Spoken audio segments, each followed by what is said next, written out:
everyone, welcome to my channel, and today I'm going to be talking about something really exciting. Yes, about our unconscious mind, and in context of Freud teaching. And as well, I'm gonna bring a few examples of like modern science research that kind of proves us that the unconscious mind actually exists. So if you're interested in topics like this, then keep watching. Thanks to Freud, we have now a tendency to believe that our unconscious mind is like almost beyond us, that it really have a significant impact on how our lives are being shaped. And for example, David Eagleman, in his book, he gave this example of when we speak, normally we speak at the rate that is beyond our conscious mind.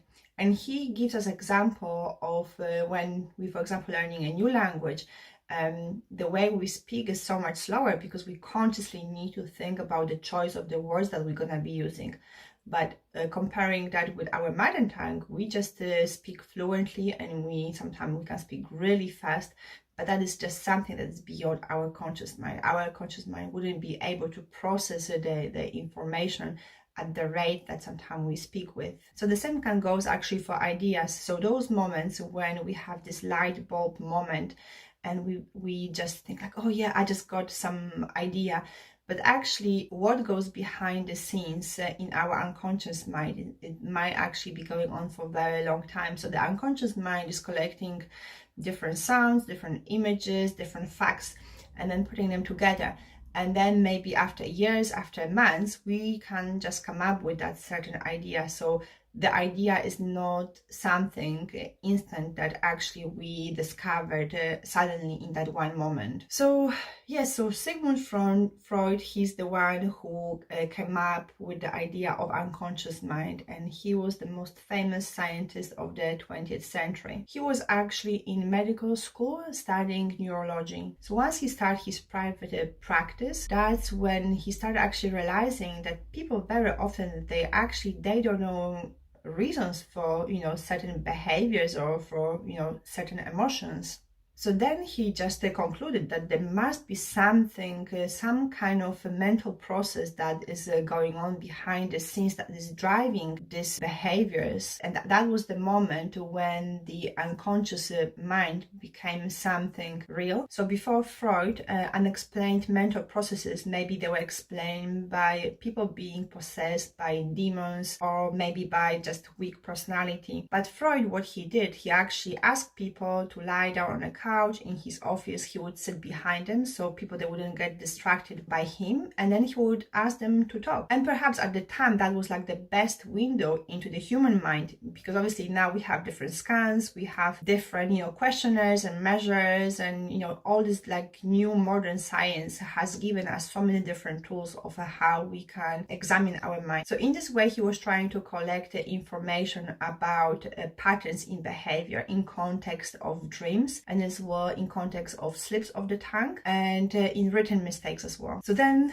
with the unconscious mind, he came with the idea of the iceberg, and he believed that our conscious mind is just like the tip of the iceberg, and actually most of the processes and most of the ideas, most of the work is happening undercover. So perhaps most of the decisions that we make in our day-to-day life while we may be making this choice or that choice. So David Eagleman, in his excellent book, he just gives this really fun examples of like modern research that actually is attesting to how the unconscious mind possibly is working. The first one, he talks about priming. That means that one thing can influence the perception of something else. So if we imagine holding a cup with a warm drink, when we talk about our family, we are actually more likely to describe them as more loving and more kind. And comparing that with a situation where we holding our hands a cup with a cold drink, we will perhaps describe them in a less favorable way. So the mechanism in our brain that we use to describe the interpersonal warmth overlaps with the mechanism that we use to describe physical warmth. So one is influencing the other. So that means something that we pretty much can be like very sure about, that still can be manipulated. So then he gives another example, and data for this research was collected from the law and dental schools. What they actually found that it is more likely for dental students to actually have a name starting with the letter D, and for the law students for the name to start with the letter L. And actually in his books he goes on and he gives so many different examples of other research that it kind of indicates that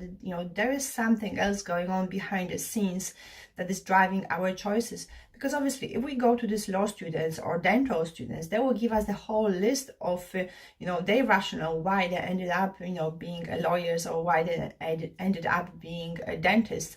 No one obviously is gonna tell us, oh, because my name starts with the letter D, or because our name starts with the letter L. So yeah, there's another example by Eckhart Hesse, who conducted research asking men to rate pictures of women and asked them to rate how attractive they are, maybe how loving and kind they are. So there were different criteria of how they were scoring them. Participants, they didn't know that the pictures, they were manipulated. So in half of the pictures the woman's pupils have been dilated, and their conclusion from the research was that men they found the woman with more dilated pupils more attractive, but men, they haven't actually explicitly noticed that the pupils have been dilated. They didn't know that dilated eyes are actually signs of female arousal, but perhaps their brain, they knew that, and that's why they made this choice. So perhaps based on these examples we can see that science of psychology is extremely exciting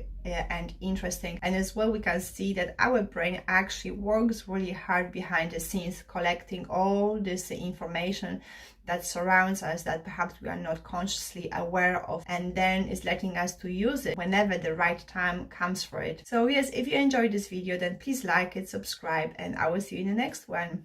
Bye.